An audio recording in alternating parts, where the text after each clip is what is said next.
Thank you. So how many people use social media in here? Personally, professionally, any kind of way you use it. All right, so almost everyone in here uses social media. And one of the things I'm going to talk about with this exemplary practice is some of the things that's come up at the college and questions that come up for you personally, professionally, and then also as educators. So it's kind of 3 different ways that I want to talk about it. So later on at 3, I'm going to go through another presentation that actually starts talking about tips, tricks, some of the things you can use it for and how you do it. This exemplary practice kind of gives you an overview of how it came about and then what we're doing, some of the things we're doing at the college about this, okay? So I wanted to start off, and I like to kind of just go into 3 different things. So I'm going to talk about how we communicate, how we engage, and then how we network. And then, does anyone use Twitter in here? Anyone's a Twitter user? I'm a big Twitter user. So one of the things that when you're looking at Twitter is how we're going to connect on here.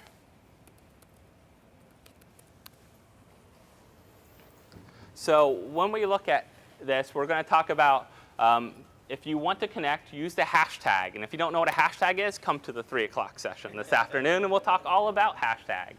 So what I want to do is, this is the way I explain social media to layman terms. And it's social media explained via cupcakes. Who likes cupcakes? Everyone likes cupcakes, right?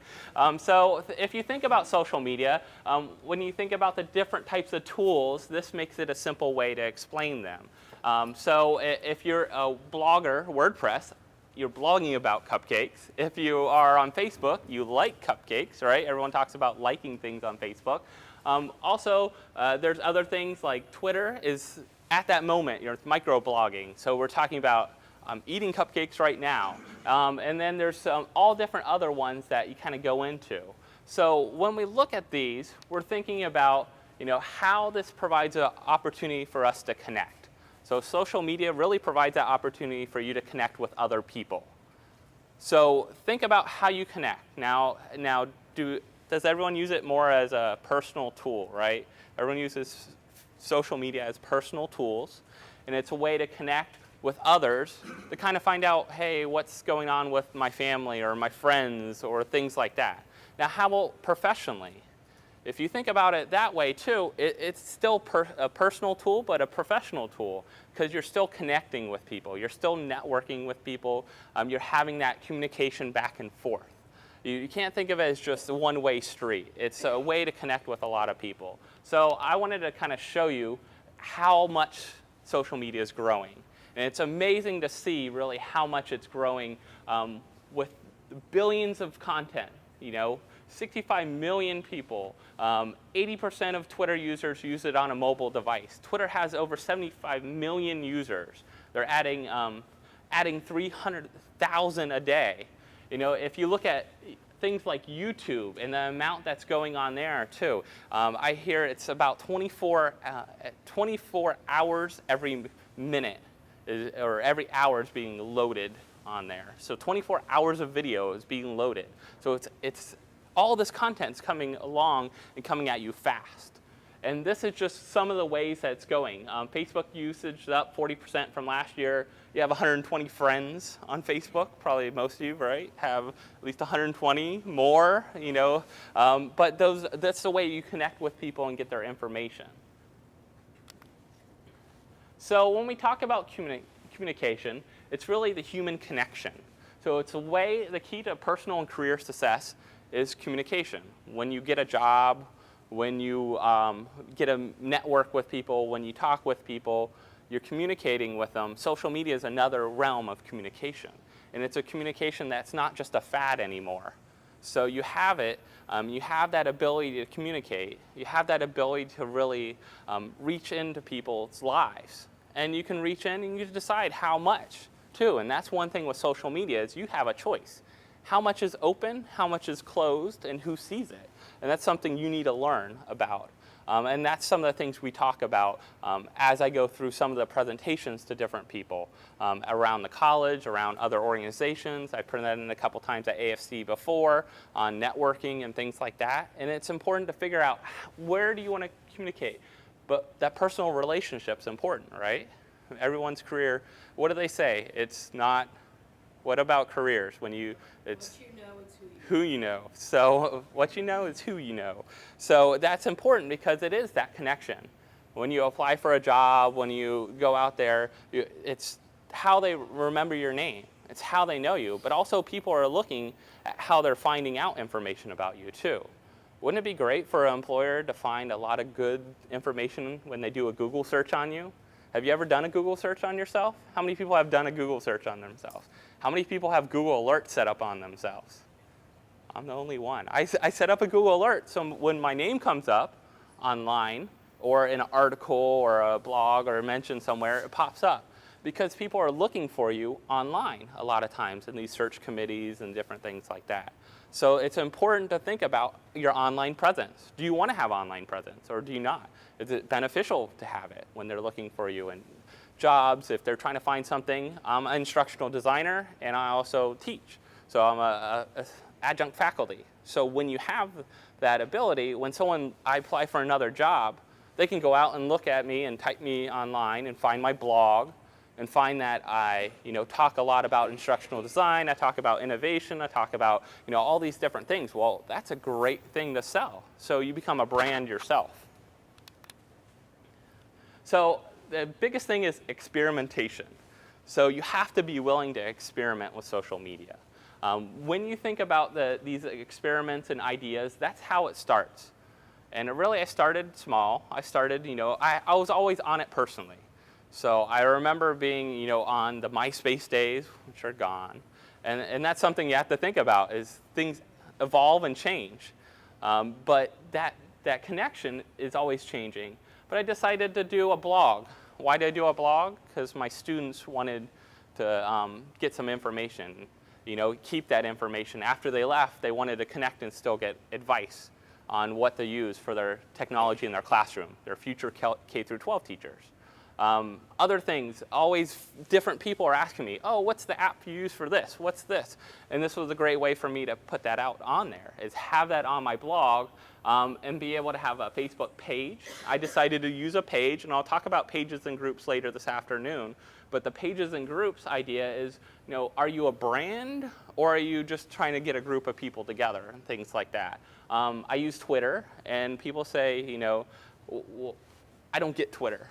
Right? A lot of people aren't using it here. They don't get it, but it's a tool that I like to use because I'm able to connect with people that I've never connected with before. Other educators, other people in the same discipline, things I like, things that are out there. So that's something to think about. The biggest thing is experiment. It doesn't hurt, right, to try something out.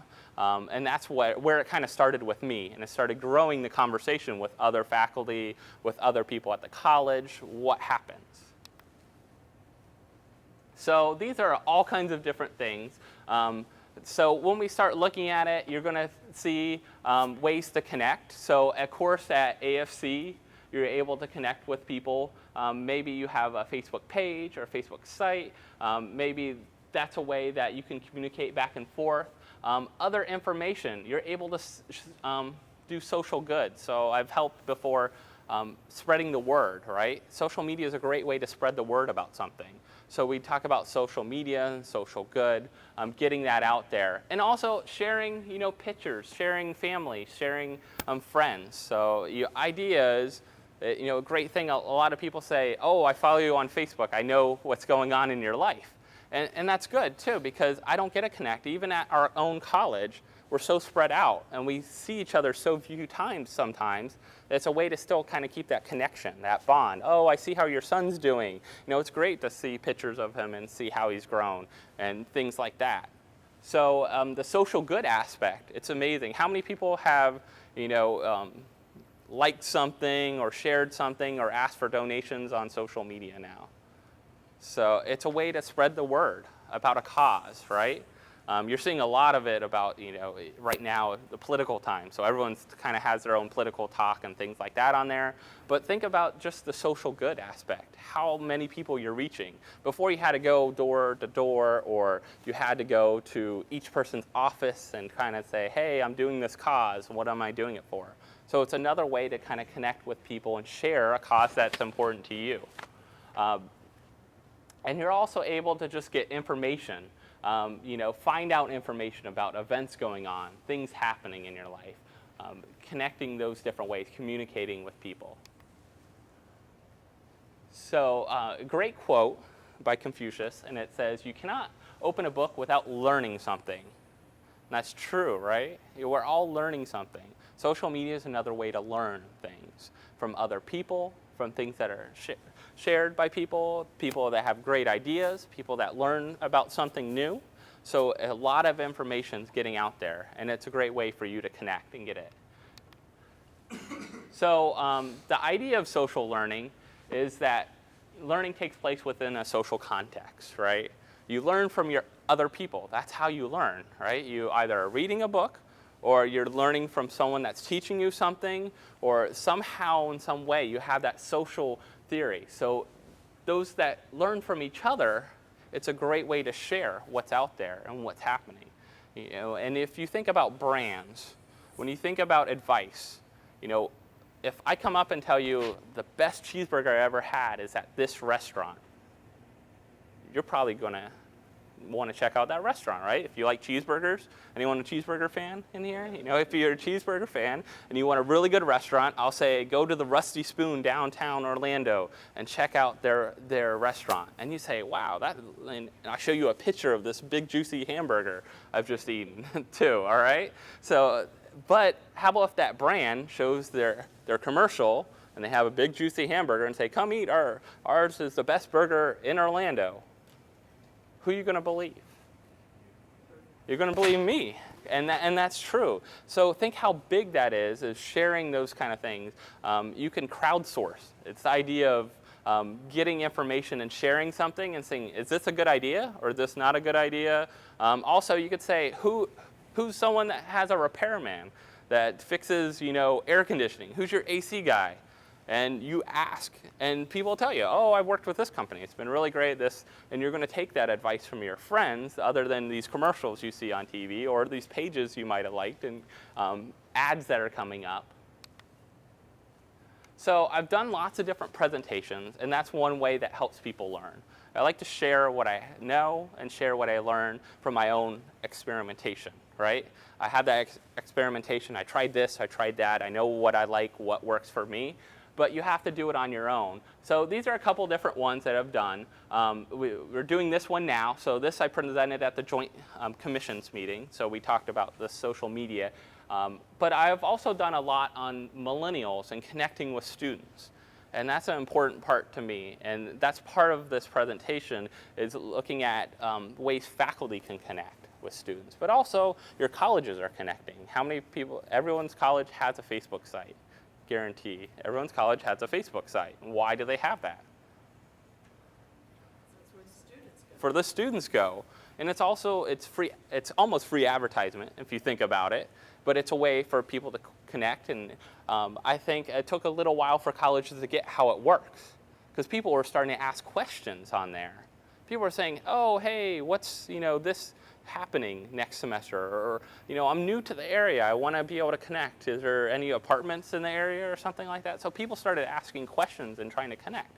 It's just the way we started evolving our communication and connecting and learning from each other.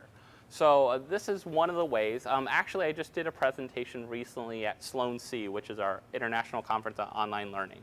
And we talked about how social media, how we are training faculty to use social media. So that's one thing we're doing. And that's what this is. It's teaching and learning with social media. I started developing it last year, and it was in cooperation with faculty development. Faculty development said, hey, we want to develop this class on social media. And us as instructional designers said, hey, we want to develop this class on social media. And we said, well, why don't we develop it together? And I worked with faculty development on developing this course based on the need of what I saw as faculty wanting to use it, some faculty already using it, some faculty not sure about using it but interested in, and then faculty that really don't want to use it but they're curious. They're saying, how can I engage with students? Well, can I do something different? My students aren't listening, or my students aren't out there, or I want to try something new in the classroom. So this course was developed, and it's really interesting aspect of this is that it goes through several different things, and it's more about the pedagogy. The idea, we talk about just the intro of social media as a big picture idea, right? How to engage people, how to engage millennials. And then we go into more of, here's the tools. And people don't understand that social media is this huge tool. It's tons of different things. We're not talking about just Twitter, Facebook, right? That's what you think of social media. But Twitter, Facebook, then you start going into YouTube. You have Delicious with the social bookmarking. You talk about social bookmarking. You talk about blogging. You talk about all these things that make up this big realm of social media, this way of connecting with people. So we talk about 8 different tools. Then they learn about what's everyone's concern with social media, especially in higher education. Privacy. So privacy, ethics and privacy we go into. So we have a whole section on ethics and privacy, and the great thing about that is we got our general counsel involved. So he came, said, yeah, I want to meet, I'll talk with you, I'll look through the course, we'll come up with other ideas, what's missing, what's there. But the great thing that came out of that conversation is we don't have a policy on social media at Valencia yet.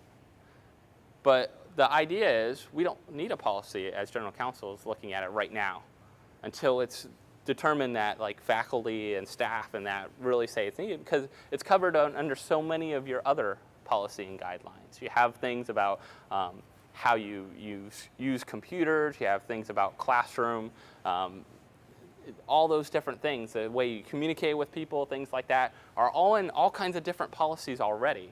So it was more about, here's what you need to include. Think about like FERPA, how you're going to do privacy with that, talking about those. Also, you're thinking about other ways you're connecting with people. Ethics. Do you like your students and do you follow your students and friend your students, or you don't?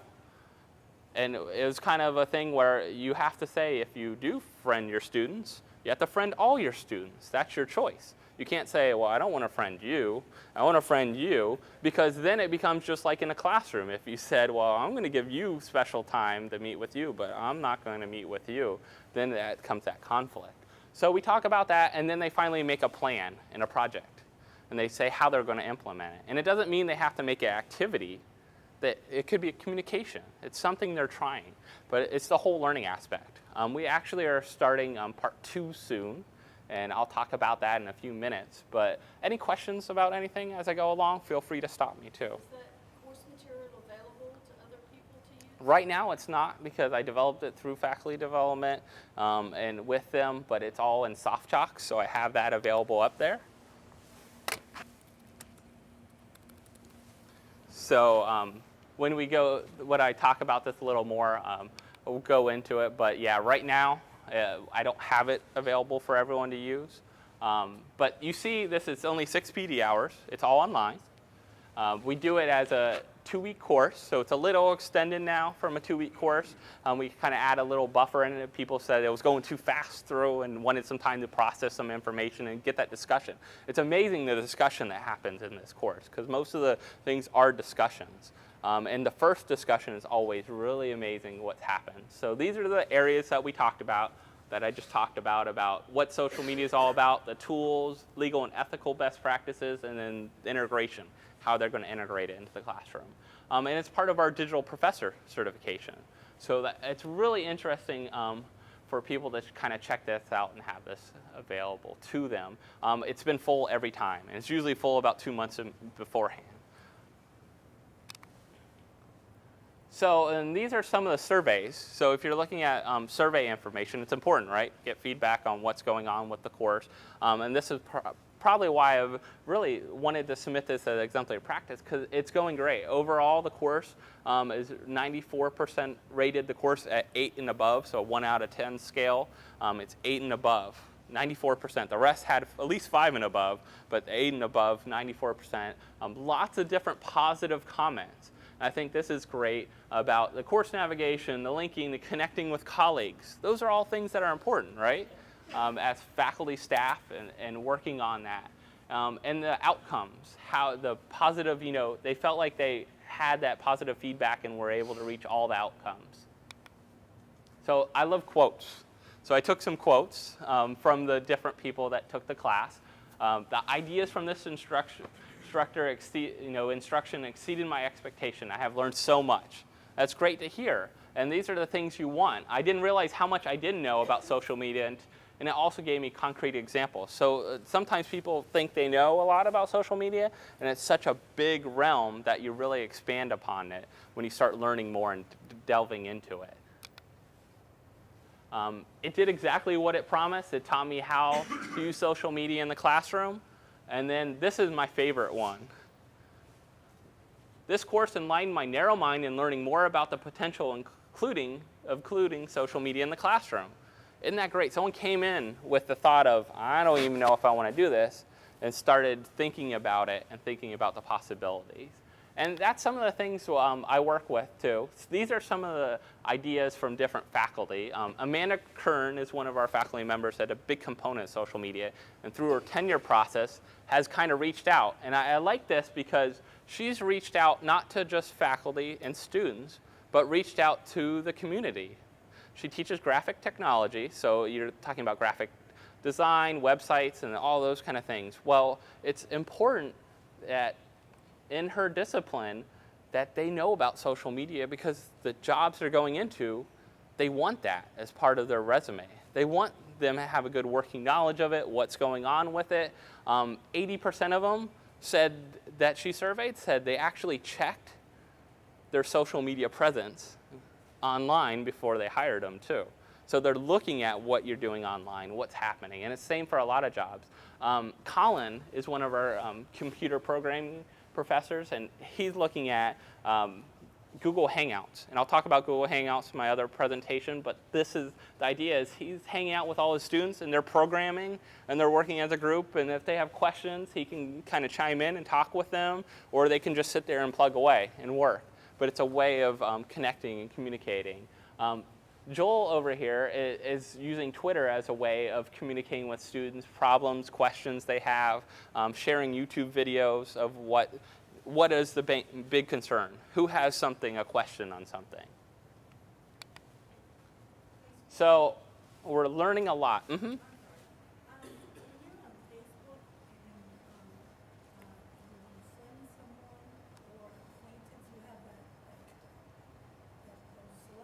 Okay.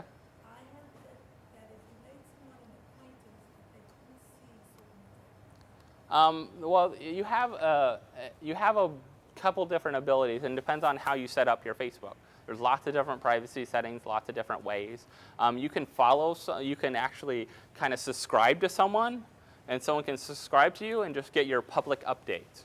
Or they can become your friend and then get anything that you post to friends. But you can also have lists and groups and things like that. And I'll talk about that more in the presentation at 3 if you want to come. But the idea of those different privacy settings are important to learn, especially when you're figuring out what you want to use.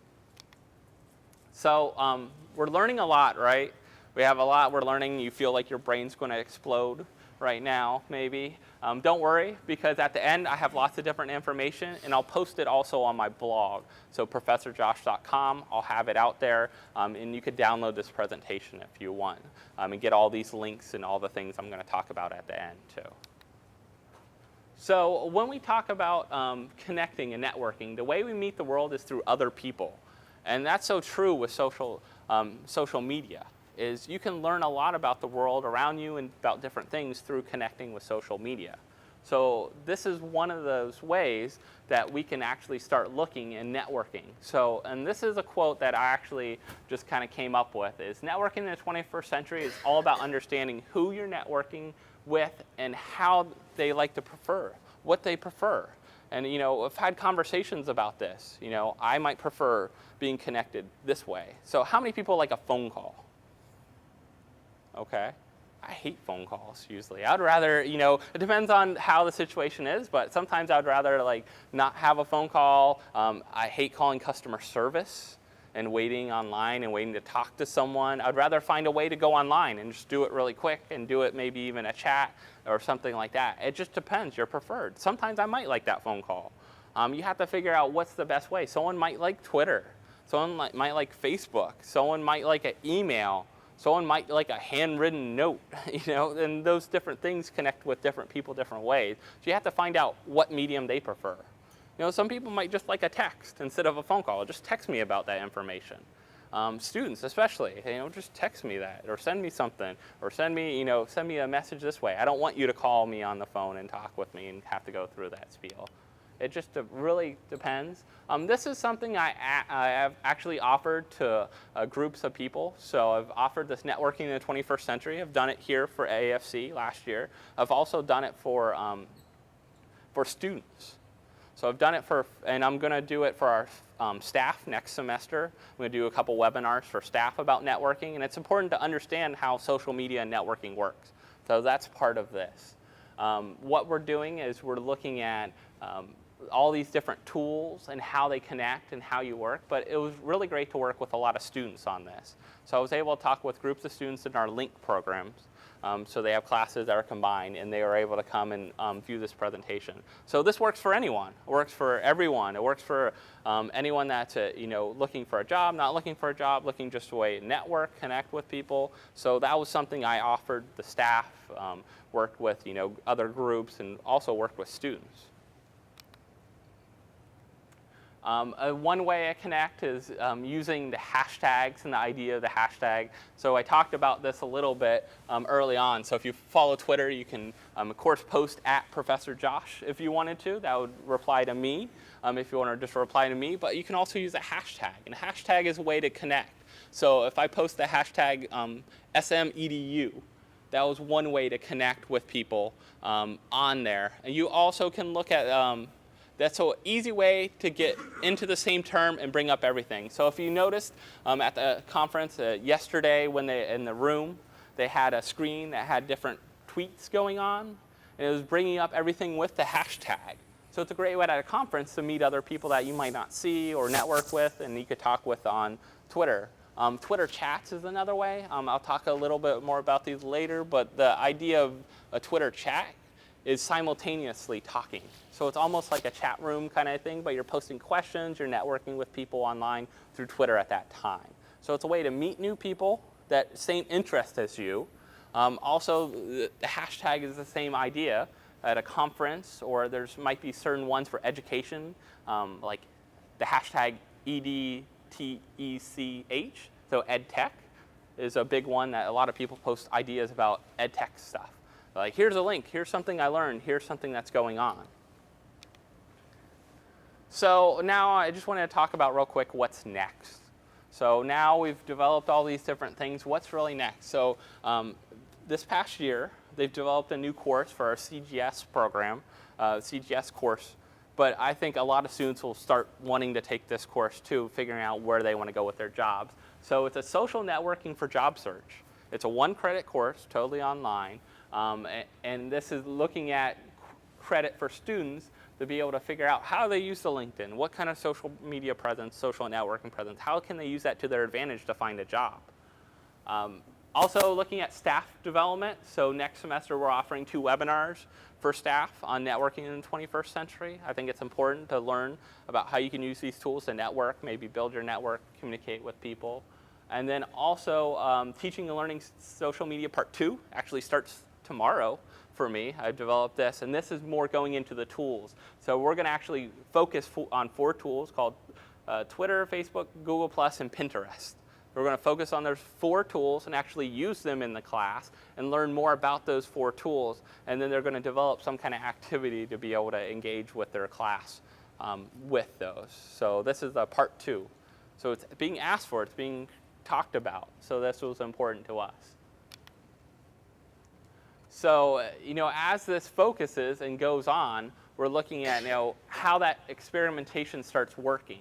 What's going to go on with this? How they're going to start playing with the tools. So now what do you need to know? What do I need to know about it? And what I want to say is I have lots of different links. As I said, I'm going to put this presentation up on my blog, and it's going to be available to you.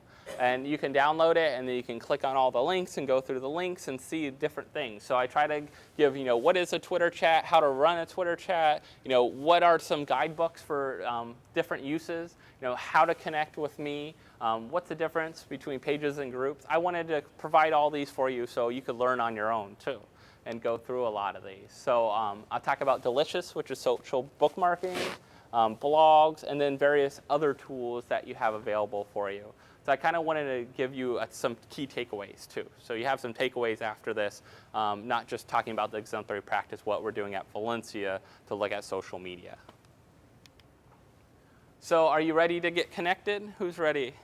Who's ready to get connected? So if you want to connect to me, a couple different ways. If you're on Twitter, at Professor Josh. If you want to like my Facebook page, you can do that. And then, of course, we have traditional email, too. So if you want to email me or have some questions later on, feel free to do that. So like I said, connect with me, ask me questions, reach out. Any questions we have now about what we're doing at Valencia? You talk a lot about experimenting and just going in there and teaching yourself. How do you keep it from completely consuming all of your time? Because it does take a long time to kind of figure out and navigate and all of that. So as an instructional designer myself, what I tell people, any tool, Web 2.0 technology, anything they want to try, software, I always tell people, take one or two things you want to learn and play with them and try them. If they don't work for you, move on. If they're not working for your class, not working for your life, not working for personal, professional, what are you doing? If you don't feel like they're working, you can always move on and try something different. So don't try to take everything on. Don't say, I'm going to do everything Josh talked about today when I go home. Don't do that. Think about how you can focus on things you want to work on. What works best for you? A lot of people, Twitter. Twitter, they're like, Twitter, I don't like that. Or most people, when they first thought about joining Twitter, they're like, this is the craziest idea ever. Why do I want to do this?